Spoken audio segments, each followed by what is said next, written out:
할렐루야. 오늘 2020년 11월 22일 주일 양예배 그리스도 예수 교회, 오늘 말씀의 주제는 예수를 사랑하는가 라는 주제로 말씀을 전하겠습니다. 예수를 사랑하는가? 우리 다 같이 자기 자신에게 한번 물어봅니다. 예수를 사랑하는가?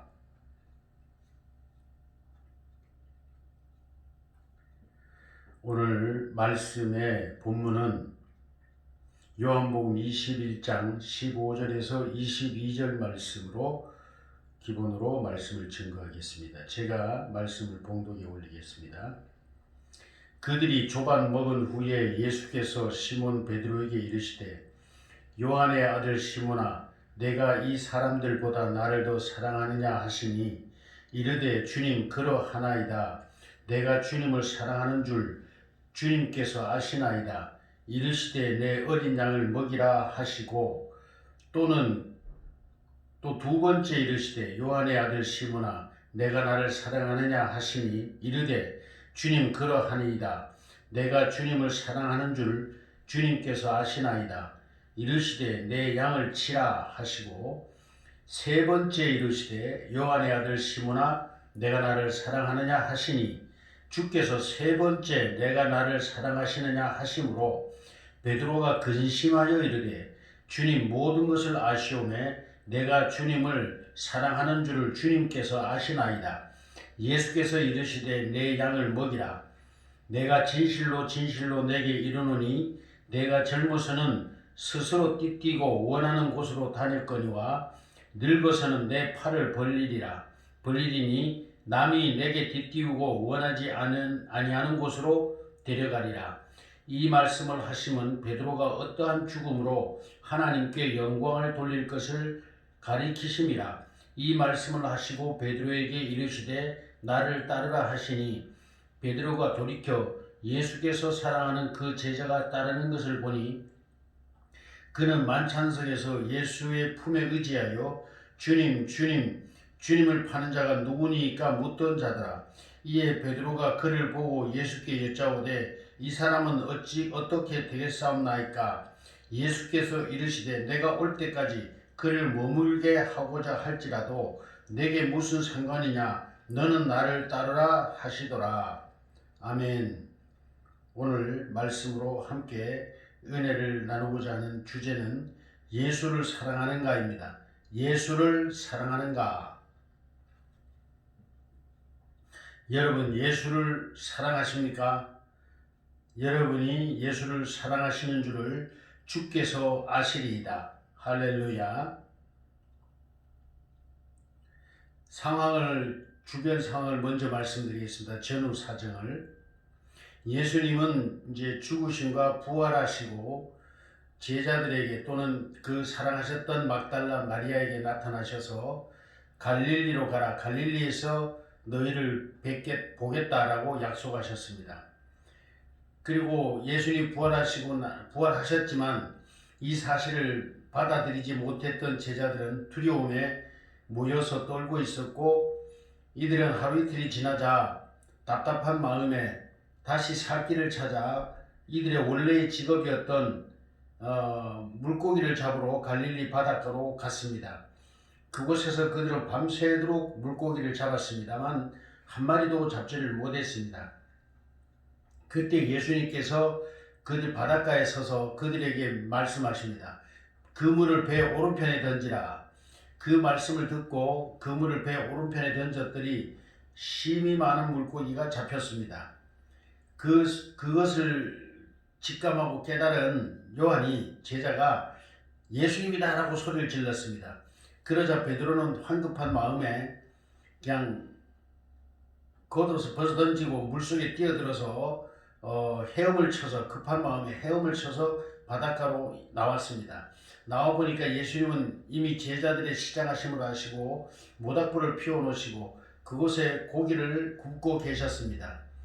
그리고 제자들이 뛰어서 나오니까 너희에게 잡힌 물고기가 있느냐 가져오라. 그래서 물고기를 가져와서 함께 구워서 이제 아침을 대신해서 이 물고기로 아침을 식사를 대신했습니다. 그리고 나서 이제 조반을 먹은 후에 어느 정도 정리가 된 후에 모닥불을 사이에 놓고 모두가 둘러 앉아 있습니다. 그때 예수님은 베드로에게 이렇게 말씀하십니다. 시몬 베드로야, 시몬, 그러니까 시몬은 이제 베드로의 애칭이기도 하고 또 예수님이 붙여주신 새롭게 지어준 이름입니다. 시몬, 그러니까 예수님, 베드로가 네 예수님 했겠죠. 그러니까 네가 여기 있는 이 사람들보다 나를 더 사랑하느냐? 그렇게 질문하십니다. 이 소리를 듣고 베드로는 얼마나 마음이 아팠겠습니까? 왜 예수님이 잡히시는 날 밤에 예수님을 사랑하는 마음에 궁금해서 견딜 수가 없어 예수님을 잡혀가는 그 모습을 따라갔습니다. 그리고 모닥불을 사람들이 추워서 모닥불을 쬐고 있을 때 같이 그 모닥불을 쬐고 있을 때 옆에 있던 사람이 물었습니다. 당신도 그 한패가 아니냐라고 했을 때 나는 아니다라고 했습니다. 그럴 때 옆에 있던 또 계집 종이, 그 제사장의 종이 내가 이 사람을 안다. 이 사람도 바로 그 예수와 한 패거리다라고 이야기를 했습니다. 그랬더니 베드로는 화가 나서 이 여자를 막 꾸짖으면서 예수님을 저주까지 했습니다. 나는 그 자식 모른다. 그 나쁜 새끼를 모른다라고 이런 식으로 예수님을 저주했다라고 얘기했습니다. 예수님에 대해서 나쁜 말을 하면서 나는 그와 상관이 없다는 자기 변명을 극렬하게 했던 것 같습니다. 그랬더니 옆에 있던 사람이 또 말합니다. 당신은 맞다. 당신 또 갈릴리 사람 아니냐. 당신이 그 갈릴리 예수 패거리와 한 패가 아니냐라고 얘기했습니다. 그랬더니 베드로는 더욱 소리를 지르면서 화를 내면서 막 화를 더욱 내면서 나는 그 예수를 모른다라고 예수를 저주까지 했습니다. 그러한 세 번의 예수를 부인하고 나서 이제 자기 자신의 그 허망한 자기 자신, 나는 예수와 함께 같이 죽고 살겠다라고 맹세했던 그 옛날, 나는 주를 위하여 목숨을 버리겠나이다라고 다짐했던, 예수님 앞에도 호언장담했던 그 자신의, 거기에 비해서 이 현실의 모습이 너무나 비참하고 가볍게, 너무나 가볍게 예수님을 부인할 뿐만 아니라 예수님을 저주까지 한 이 현실 앞에 베드로는 너무나 좌절감을 느끼고 그 자리를 피해 나와서 대성통곡하고 울었다고 성경은 기록하고 있습니다.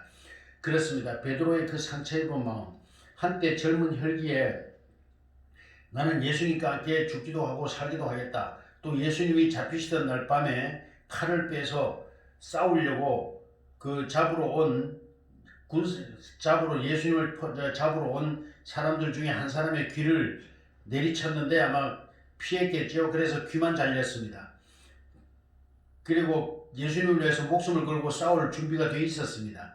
그런데 그렇게 용감했던 베드로가 그 힘없는 계집종 여자아이의 질문 앞에 그냥 사정없이 무너져 내리는 자기 자신, 죽음이 두려워서 사정없이 무너져 내리고 이미 베드로는 마음이 그렇게 예수님이 안 잡혀갈 줄 알았는데 잡혀가시는 그 모습에 아마 1차 절망했을 겁니다. 그리고 예수님의 그 재판받는 처음의 그 모습, 제사장의 뜰에 잡혀가서 포박되어서 제사장들에게 신문을 받는 그 모습을 보고 한없이 절망했을 겁니다. 아, 이제 모든 게 끝났구나라고 절망했을 겁니다. 사람은 그렇습니다. 누구나 환경에 이렇게 영향을 받고 지배를 받는 것입니다. 그러나 믿음이라고 하는 것은 환경과 여건의 지배를 받지 아니하고 자기 내면에 있는 그 믿음을 끝까지 지키는 것이 진실로 참된 믿음이라고 말할 수 있을 것입니다. 이렇게 세 번이나 예수님을 부인했을 뿐만 아니라 마지막에는 저주까지 했던 베드로의 그 마음, 그 처절한 실패자의 마음에 얼마나 괴로워서 대성통곡을 하고 울었겠습니까? 그래서 그는 예수님을 사실 만나볼 면목이 없었을 것입니다. 그는 예수님의 부활하신 이야기를 듣고도 반신반의할 수밖에 없었던 것은 예수님이 그렇게 힘없이 대제사장들 앞에 잡히고 로마의 군대 앞에 힘없이 처형되는 그 모습을 끝까지 지켜보았던 베드로로서는 예수님의 부활을 더욱더 믿을 수가 없었을 것입니다. 더군다나 예수님을 장사 지내기 위하여 시체를 가져다가 세마포로 싸고 장례를 지냈던 베드로로서는 예수님이 어떠한 모습으로 죽었는지를 누구보다 잘 알고 있습니다. 뭐 그 옆구리에 창까지 찔려서 심장까지 들어간 그러한 비참한 현실을 시체를 묵도한 베드로로서는 예수님이 부활한다는 것은 더군다나 믿을 수가 없었을 것입니다. 얌전하게 몸에 상처 없이 죽은 사람이 부활한다는 것도 믿을 수 없을 터인데 그 비참하게 양손과 발에 못을 박힐 뿐만 아니라 옆구리에 창을 찔려서 심장까지 폐부까지 찔림을 받은, 그래서 물과 피를 다 쏟아낸 그 예수님의 시체를 장사 지낸 베드로로서 예수님이 부활했다는 것은 더욱더 믿기가 어려웠을 겁니다. 그런 가운데서도 그럼에도 불구하고, 그렇습니다. 중요합니다. 믿음이라고 하는 것은 그럼에도 불구하고 베드로는 예수님을 사랑했습니다. 그러기에 그 예수님의 말씀하셨다는 갈릴리에서 나를 만날 것이다 라는 그 약속의 말씀을 믿고 갈릴리로 왔습니다. 그리고 그들은 우선에 살아갈 방법을 찾기 위하여 과거에 행하였던 직업인 어부의 직업으로 돌아가서 물고기를 잡았습니다. 밤새도록 물고기를 잡았으나 한 마리도 잡을 수 없었습니다. 그때 예수님 바닷가에 오셔서 배 오른편에 그물을 던지라는 말씀에 그물을 던졌더니 수많은 물고기가 잡혔습니다. 그 모습에 다시 옛날의 베드로 처음 예수를 만났을 때의 광경을 아마 회복했을 것입니다. 회상하고 처음 예수를 만났을 때 그 기쁨, 그 행복, 그 감격, 그것을 느꼈을 겁니다. 그래서 베드로는 겉옷을 벗어던지고 그냥 물속에 뛰어들어서 배를 몰아서 예수님께로 올 겨를이 없이 마음이 급한 마음에 바다에 뛰어들어서 헤엄을 쳐서 예수님께로 가까이 왔습니다. 왔더니 예수님은 이미 그들을 위하여 먹을 것을 준비해 놓고 계셨고 물고기를 굽고 계셨습니다. 그리고 그들의 이제 허기진 배를 채운 다음에 예수님이 조용히 제자들이 다 둘러앉아 있는 그 가운데서 예수님은 베드로에게 질문을 하십니다. 시몬, 여기 있는 이 사람들보다 네가 나를 더 사랑하느냐? 그렇게 질문을 하십니다. 이 질문을 받은 베드로는 가슴이 철렁하고 내려앉았을 겁니다. 왜?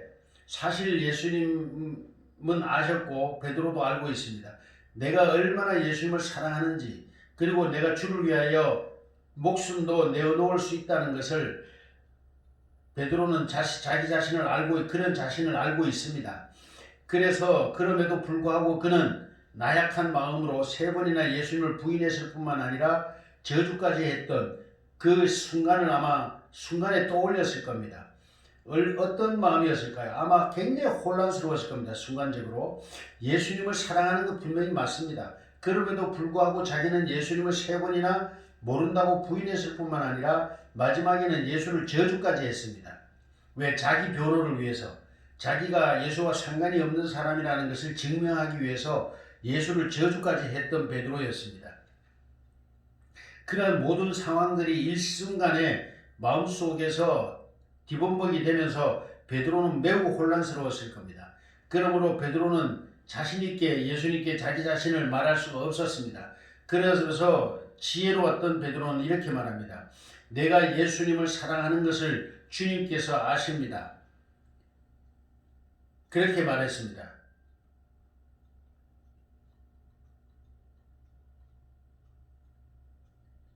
그랬더니 예수님은 이어서 이렇게 말씀하십니다. 내 어린 양을 먹이라. 그렇게 말씀하시고 잠시 있다 다시 또 시몬에게 묻습니다. 요한의 아들 시몬아, 내가 나를 사랑하느냐 하시니 또 베드로로 말합니다. 주님, 그러하나이다. 내가 주님을 사랑하시는 줄 주님께서 아시나이다. 그러자 예수님은 또 내 양을 치라 하십니다. 그런데 또 묻습니다. 3번째, 요한의 아들 시몬아, 내가 나를 사랑하느냐 하시니 주님께서 3번째 내가 나를 사랑하느냐 하심으로 베드로가 사실 마음에 많이 근심이 생겼습니다. 그래서 이렇게 말합니다. 주님, 모든 것을 아시오매 내가 주님을 사랑하는 줄 주님께서 아시나이다. 예수께서 이르시되 내 양을 먹이라. 그렇습니다. 베드로는 알고 있었습니다. 내 속마음, 내 생각까지도 다 알고 계시는 예수님을 알고 있었습니다. 그러므로 그는 내가 예수님을 사랑하는 것을 주님께서 아시나이다. 나의 모든 것을 아시는 주님이 아니십니까? 그런데 어찌하여 나에게 계속 이렇게 물으십니까? 이렇게 말합니다. 그런데 여기에 놀라운 예수님의 사랑이 있습니다. 사실 베드로는 마음이 심약한 사람이고 용기, 오늘 말로 하면 A형에 가까운 사람입니다. A형에 가까운 사람. O형 같은 A형의 소질을 가진 사람입니다. 그는 머리가 명석하고 또한 행동파이기도 합니다. 그런가 하면 정에 약하기도 하고 쉽게 놀라기도 하고 마음의 상처도 잘 받는 사람이었습니다. 그러므로 이 사람을 예수님은 너무나 잘 아셨고 예수님을 위하여 목숨까지 바치려고 했던 것 예수님은 아십니다. 그래서 칼을 빼서 그 예수님을 잡으러 온 사람들과 싸워서 예수님을 보호하려고 하고 지키려고 했던 그 모든 것을 예수님은 아십니다. 그럼에도 불구하고 그 예수님의 잡히시는데 끝까지 따라가서 모닥불을 쬐다가 3번이나 예수님을 부인하고 마지막에는 예수님을 저주까지 했던 그 아픈 상처, 그 상처가 베드로에게 남아있는 걸 예수님은 아십니다. 그 마음 그대로는 어떤 일도 회복할 수 없다는 걸 아셨던 예수님은 베드로의 그 상처 입은 마음을 치유하시고자 바로 이러한 자리를 만드셨고 베드로에게 물으셨던 겁니다. 그것을 왜 그러면 베드로에게 1대1로 이 치유 행동을 하지 아니하시고 제자들이 다 보는 가운데서 이런 행동을 하셨을까? 이렇게 생각을 해봤을 때 예수님은 더 큰 뜻이 있었던 겁니다. 왜냐하면 베드로는 그동안에도 제자들 중에도 수제자로 이름이 나 있었고 또 모든 제자들도 그것을 인정하고 있는 상황이었습니다. 그런데 베드로의 그 실패담을 아마 모든 제자들도 알고 있었을 겁니다.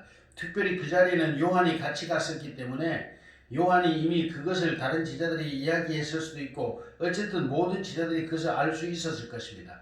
뿐만 아니라 베드로처럼 이렇게 예수님을 직접 부인하지는 않았고 또 예수님을 저주는 하지 않았지만 그럼에도 불구하고 예수님이 잡혀가는 그 모습을 보고 다 도망을 가버렸습니다. 어떤 제자는 겉옷을 두르지도 못한 채로 홀랑벗은 채로 도망가버리는 그렇게 다급하게 도망가버리는 제자들도 있었습니다. 이런 모든 제자들의 마음속에는 상처가 있습니다. 예수님을 배반했다는, 예수님을 버리고 도망갔다는 그런 마음의 상처들이 있습니다.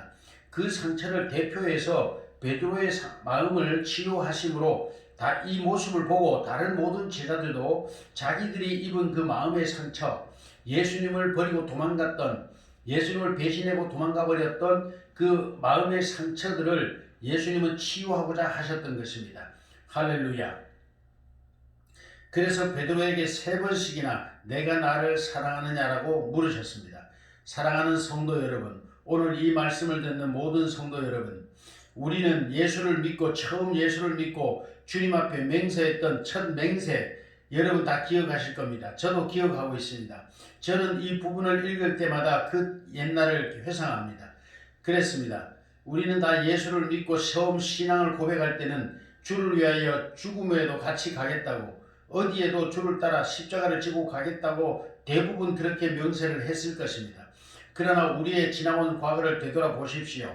우리의 과거의 신앙생활을 되돌아볼 때 상처뿐이지 않습니까? 때로는 저는 그랬습니다. 저도 하나님 저에게 어찌 이런 개고생을 시키고 이런 어려운 삶을 살게 하실 것이라면 어째 저를 부르셨나이까? 차라리 그냥 세상에서 열심히 세상이라며 살게 놔두시지. 그렇게까지도 제가 이 일이 힘든 걸 알고 안 가겠다고 했을 때 끝까지 저를 붙잡으시고 저를 이 사역의 길을 걷게 하신 그 예수님 어찌하여 저를 이렇게 고생시키십니까? 라고 주님을 원망한 적 여러 번 있습니다.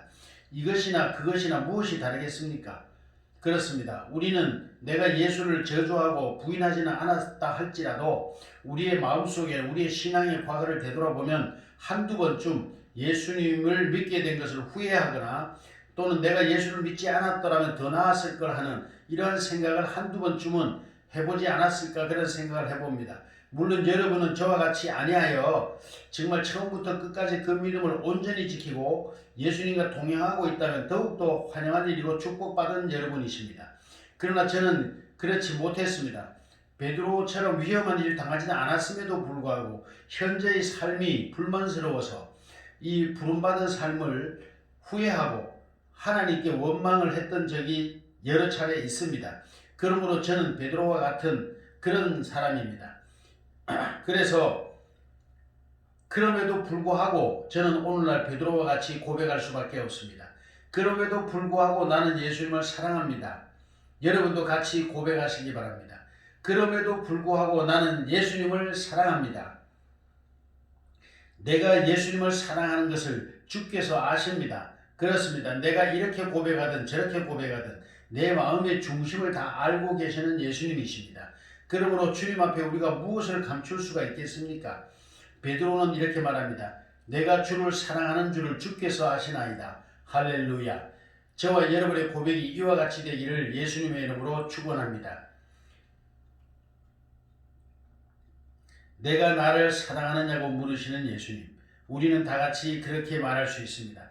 네, 내가 주님을 사랑하나이다. 내가 주님을 사랑하는 걸 주께서 아시나이다. 그렇습니다. 이 오늘 광경을 가만히 지켜보십시오. 모닥불을 사이에 두고 둘러앉아 있어서 이런 이야기를 나누고 있습니다. 이 모닥불을 사이에 두었다는 것은 매우 중요한 의미가 있습니다. 여러분, 하나님은 모세를 다시 부르실 때 떨기나무 불꽃 가운데서 모세를 다시 부르셨습니다. 그렇습니다. 그리고 오늘 예수님은 지금 제자들과의 사이에서 모닥불을 피우시고 거기서 물고기를 구워 조간을 드신 후에 제자들에게 관계 회복을 꾀하고 계십니다. 관계를 회복하고자 하십니다. 여러분, 항상 여러분이 주님을 먼저 찾은 것 같지만 실상은 그렇지 않습니다. 주님께서 여러분을 먼저 찾아오시고 여러분에게 먼저 질문하십니다. 아직도 나를 사랑하느냐? 너가 이렇게 힘들고 어려운 삶 속에서도 나를 배신하지 않고 나를 사랑하고 있느냐라고 묻고 계십니다. 사랑하시는 여러분, 베드로처럼 우리 모두 다 같이 내가 주님을 여전히 사랑하나이다. 내가 비록 실수했고 내가 비록 잠시 하나님을 원망하기는 했지만 그럼에도 불구하고 내가 여전히 주님을 사랑하나이다. 이 마음을 주님께서 아시나이다 라고 고백할 수 있는 저와 여러분 되시기를 예수 이름으로 축복합니다. 베드로가 3번이나 강력하게 예수님을 부인했습니다. 그러므로 예수님은 베드로를 치유를 위해서 3번이나 진지하게 물으셨습니다. 내가 나를 사랑하느냐라는 것을 3번을 반복하여 질문하셨습니다. 그러므로 베드로의 마음속에 있던 그 응어리진 마음, 그 상처 입은 마음, 예수님을 배신한 그 아픈 상처, 예수님을 위하여 죽고자 맹세했으나 그 나약하게 무너져가는 자신, 정말 처참하게 힘없이 무너져 내리는 자신의 모습 때문에 얼마나 괴로웠겠습니까? 얼마나 힘들었겠습니까? 그 마음을 예수님은 치유하고 계시는 것입니다. 여러분도 저와 같이 베드로처럼 예수님을 여전히 사랑하고 계십니까? 할렐루야. 그 은혜가 여러분에게 있다면 여러분에게는 이미 하나님의 사랑이, 예수님의 사랑이 여러분 가운데 거하고 있습니다. 여전히 예수님을 사랑한다면 이제는 우리는 베드로처럼 과거의 실패를 잊어버려야 합니다. 베드로의 실패를 덮어주실 뿐만 아니라 용서하고 그를 치유시키고 그에게 소명을 새롭게 하신 예수님은 오늘 우리들의 소명을 새롭게 하시고 우리들의 실패와 실수와 우리들의 신앙생활의 그러한 약점들을 다 새롭게 치유해 주시는 오늘 여기 예수님의 은혜를 저와 여러분이 함께 베드로와 함께 경험하는 시간 되시기를 주 예수님의 이름으로 축복합니다. 과거의 실패를 잊어버립시다. 하나님을 위하여 십자가를 지겠다고 했으나 그 여러 가지 어려운 환경과 여건 속에서 베드로처럼 예수님을 부인해버렸던 베드로처럼 그러한 우리 삶에도 실패가 있고 우리의 소명과 우리의 사명에도 실패가 있었다 할지라도 우리를 다시 찾아오시는 예수님, 이 시간 이 말씀을 통하여 여러분을 찾아오시는 예수님을 다시 만나고 회복하시는 저와 여러분 되시기를 주님의 이름으로 축복합니다. 그러므로 과거의 실패를 잊어버리게 하시고 치유하신 예수님의 이 은혜를 저와 여러분 덧입게 되기를 주님의 이름으로 축복합니다. 과거의 실패를 이제는 잊어버립시다. 베드로의 과거의 실패를 잊어버리게 치유하신 예수님, 이 말씀대로 우리도 이 베드로와 함께 여러 둘러앉은 제자들과 함께 다 같이 치유받는 시간이 되시기를 예수님의 이름으로 축복합니다. 이 일 후에 베드로는 이제 끊임없이 예수님의 사명을 감당해 나갔습니다. 마침내 그는 예수님이 지신 십자가를 거꾸로 지고 십자가의 처형을 당하기까지 그는 순교의 자리로 그의 믿음을 본보였습니다. 이와 같이 우리들도 과거의 실패, 과거의 또는 낙심, 또는 과거의 우리들의 허물을 이제 덮어주시고 치유하시는 예수님을 다시 만나고 예수님께로부터 치유받고 이제는 베드로와 그 모든 제자들과 같이 순교의 자리까지 나갈 수 있는 저와 여러분 되기를 예수님의 이름으로 축복합니다. 이러한 은혜가 저와 여러분에게 예수님의 이름으로 있어질지어다. 있어질지어다. 있어질지어다. 할렐루야. 그런데 베드로가 이제 예수님이 이 사역을 마치고 일어나서 나를 따라오라 하시며 일어나 가십니다. 그때 베드로가 제일 먼저 예수님을 따라 일어났고 모든 제자들이 예수님의 뒤를 따라갑니다. 그때 베드로가 한 가지 궁금한 것이 생겼습니다. 예수님을 잡혀가시는 날 밤까지 또는 예수님의 십자가 밑에까지 함께 따라갔던 요한에 대한 관심입니다. 그리고 예수님은 베드로에게 이렇게 말씀하셨거든요.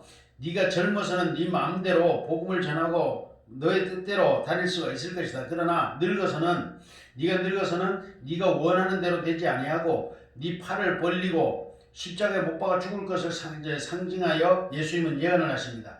네가 원하지 않는 삶으로 이제 네가 죽게 될 것을 예언하셨습니다. 그 말씀을 귀에 담아 들었던 베드로는 갑자기 요한이 생각났나 봅니다.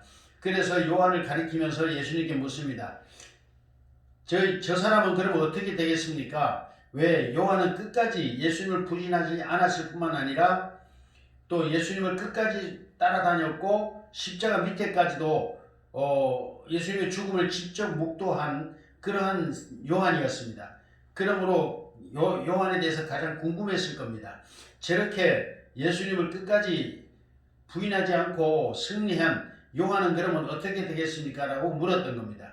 그랬더니 예수님은 의외의 말씀을 하십니다. 너는 왜 쓸데없는 일에 신경 쓰느냐 이 말입니다. 요즘 말로 말하면 너는 너의 일만 충실히 해라 이런 말씀입니다. 그래서 이렇게 말씀하십니다.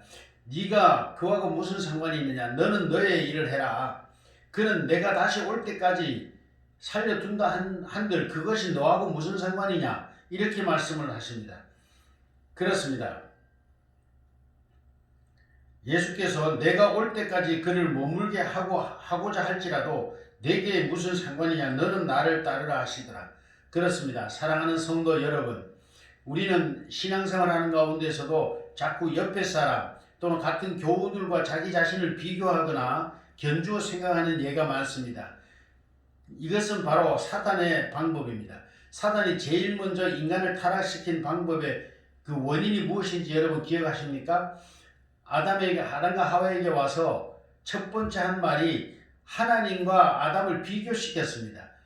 너희가 저 선악과를 먹으면 하나님처럼 된다 이 말은 뭡니까? 바로 그 말 속에는 너희가 하나님을 비교하여 봐라 이 말입니다.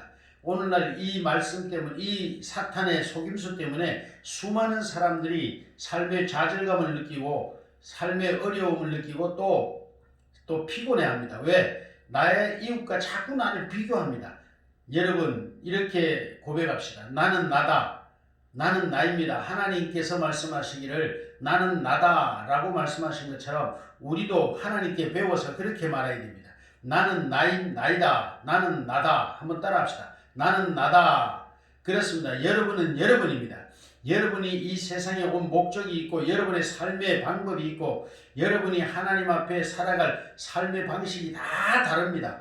그러므로 남과 여러분을 자신을 비교하는 것은 가장 어리석은 일이고 사단의 속임수입니다. 오늘 여기 베드로는 갑자기 제자 요한과 자신을 비교해 보고자 했습니다. 나는 실패했지만 요한은 실패하지 않았습니다. 그러므로 나는 실패한 내가 용서받았는데 그러면 요한은 어떻게 될 것인가 라는 관심이 요한에게 집중됐습니다. 이것은 잘못된 생각입니다. 이것은 옳지 않습니다. 사단이 바로 아담을 유혹한 방법과 같은 것입니다. 그러므로 예수님은 이렇게 말씀하십니다. 그를 내가 다시 올 때까지 살려두든지 아니든지 그것이 너와 무슨 상관이냐. 너는 나를 따르라. 그랬습니다. 나는 주님을 따라가는 것입니다. 내가 어떤 처지에 있든지 어떤 환경에 있든지 내가 받은 은혜가 무엇이든지 내가 주님을 따라가는 것, 그것이 가장 소중한 것입니다. 나는 주님을 따르겠다. 다 같이 고백합시다. 나는 주님을 사랑하는 만큼 나는 주님을 따르겠다. 내 이웃에게 비교하지 말자. 내 옆사람과 비교하거나 잘난 사람과 비교하거나 그 누구하고도 비교하지 맙시다. 신앙생활을 잘하는 사람과 비교하지도 맙시다. 나는 나입니다. 내가 받은 소명이 있고 내가 받은 삶의 목적이 있습니다. 베드로처럼 그 삶의 목적을 향하여 꿋꿋이 가는 것입니다. 이것이 우리들의 신앙생활인 것입니다. 사랑하는 성도 여러분, 내가 받은 바 은혜대로 내가 삶을 살면 그것으로서 100점인 것입니다. 그 이상을 바라지도 말고 원하지도 말아야 합니다. 우리는 내가 받은 바 은혜대로 이 세상을 살아가는 것입니다. 사랑하는 성도 여러분, 그러므로 남과 나를 비교하거나 거기에서 우월감을 느끼는 것도 잘못이요, 또 소외감을 느끼는 것도 잘못입니다. 나는 나의 길이 있습니다. 내 삶의 길이 있고 내가 걸어가야 할 길이 있습니다. 가장 중요한 것은 내가 주님을 사랑하는가라는 것입니다. 그러한 삶 속에서도 내가 지금 내 삶에 만족을 하든 안 하든 또는 어떤 환경이 있든지 간에 그것을 떠나서 내 마음속에 아직도 주님을 사랑하는 마음이 있는가? 실패한 삶 속에서도 베드로가 예수님을 저주까지 한 그런 실패한 삶 속에서도 그 마음속에 예수님을 사랑하는 마음이 있었던 것처럼 오늘 우리들에게 예수님을 사랑하는 마음이 있는가? 그것이 가장 소중한 것입니다. 여러분 마음속에 그 마음이 있다면 여러분은 지금부터 다시 일어나 주님을 따라가면 되는 것입니다. 저도 그렇게 살고 있습니다. 지금도 이 열악한 환경과 이런 어려운 삶 속에서도 제가 주님을 사랑하는 마음이 있기에 아직도 저는 주님을 따라가고 있습니다. 사랑하는 성도 여러분, 주님을 따라갑시다. 할렐루야. 너는 다른 사람에게 신경 쓰지 말고 네가 받은 바 소명대로 너는 나를 따르라 명령하신 예수님의 말씀을 듣고 우리의 받은 바 소명대로 예수님을 따라가는 은혜가 저와 여러분에게 있어질지어다. 할렐루야. 감사합니다. 기도하겠습니다. 사랑의 주님, 감사합니다. 오늘도 실패한 제자들을 찾아오시고 더군다나 실패의 아픔 속에 괴로워 울고 있는 베드로를 찾아오셔서 그를 위로하시고 그의 마음을 치유하시며 그의 마음속에 있는 주를 사랑하는 그 마음을 다시 불일 듯 일어나게 하사 그의 삶을 온전히 주님을 따라가는, 예수님 따라가는 복된 삶을 살게 하신 주님의 그 은혜를 감사합니다. 오늘 우리에게 찾아오셔서 이 말씀을 새롭게 하시고 우리도 내 마음속에 있는 그 예수 사랑하는 마음, 내가 비록 실패를 했고 내가 비록 때로는 내 삶을 원망하며 하나님을 원망한 적이 있을지라도 그럼에도 불구하고 내 마음속에 남아있는 예수 사랑, 예수님을 사랑하는 그 마음이 있음을 확인시켜 주시고 다시 새롭게 해주시는 예수님의 그 은혜를 감사하며 이제 베드로와 제자들처럼 주님을 따라간 것처럼 나도 예수님의 뒤를 따라갑니다. 오 주님이 함께 하시고 은혜 가운데 축복하시고 우리의 삶이 어떻게 되든 베드로가 십자가에 거꾸로 매달려 처형을 받게 되었던 그 모습처럼 될지라도 우리도 예수님의 뒤를 따라가는 그 은혜가 우리에게 있게 하소서, 충만하게 하소서. 모든 삶이 주께 있사옵고 우리의 마음의 중심을 아시는 주께서 이루실 줄로 믿사오며 예수님의 이름으로 기도드립니다. 아멘.